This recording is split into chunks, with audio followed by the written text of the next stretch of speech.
This vegan curry you can make in a short period of time, in about 20 minutes in the pressure cooker. I used texturized vegetable protein here as my vegan chicken, but you could use chickpeas, you could use chicken pieces. And what I did basically is I chopped up 1 onion, 3 mini peppers, 2 potatoes, 2 carrots, and 1 Scotch bonnet. And I turned my pressure cooker on to high saute for 30 minutes. I'm not going to use the whole 30 minutes, but I set it so that I won't have to mess with it again while I'm sauteing my food. So I took 2 tablespoons of olive oil, put it in the bottom of my pressure cooker liner, and then I added my tricolored peppers and just kind of letting that all sizzle. And then I just gradually add in my onions, and you just really want to make everything kind of soft and translucent here. And again, this process really shouldn't take you longer than about 10 minutes to get it all done before you're ready to set your pressure cooker to go. I'm putting in my Scotch bonnets here. You might want to use gloves because sometimes they get a little hot on your hands. I didn't use them in this instance, but kind of saute that all together. This is peppers, tricolored peppers, onions, Scotch bonnet, and now I added in my garlic, and now I'm finally adding in ginger. Of course, the written recipe is in your card, but just saute this all together so you start to smell that aroma. It smells really good, and you're just kind of melding the flavors all together, making everything nice and soft and translucent.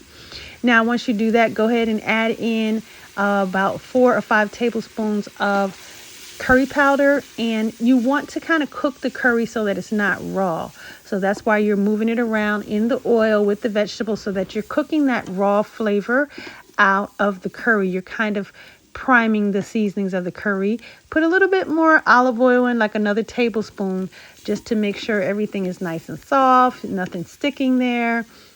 And you're still just kind of frying the flavor, frying the rawness out of the curry. Now, here is my texturized vegetable protein that I had been boiling in a little vegan chicken seasoning for about 10 minutes just to rehydrate it because it comes dried. And so here I'm putting in some onion powder and some garlic powder just to add to the flavors. I like to add powder and fresh to give me that nice flavor, and a little mushroom seasoning here, which is going to give me that umami flavor. So I'm adding in a can of coconut milk. This is the thin coconut milk, and then I'm using 1 more can of water here in that same can of the coconut, just to kind of get all the coconut milk, plus you add your water, and just keep sauteing that. It's on the same setting that it was on, which was saute high for 30 minutes. Just keep allowing it. Another can of water there. So now we're up to 2 cans of water.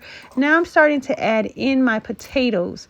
And I kept the skins on my potatoes because I really want to keep the nutrients. I did scrape the skins off of my carrots.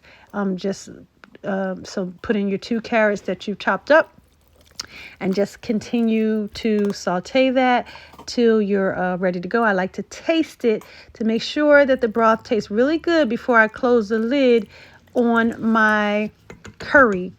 If it tastes good to me, then I'm ready to turn off my saute button and put it on high pressure cook, only for about 6 minutes here, not very long.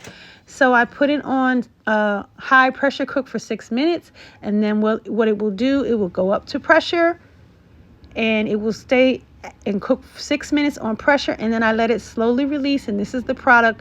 Nice, soft, tender, beautiful potatoes and carrots and curry that have been cooking for just 6 minutes on pressure cook, but that looked like they had been cooking all day.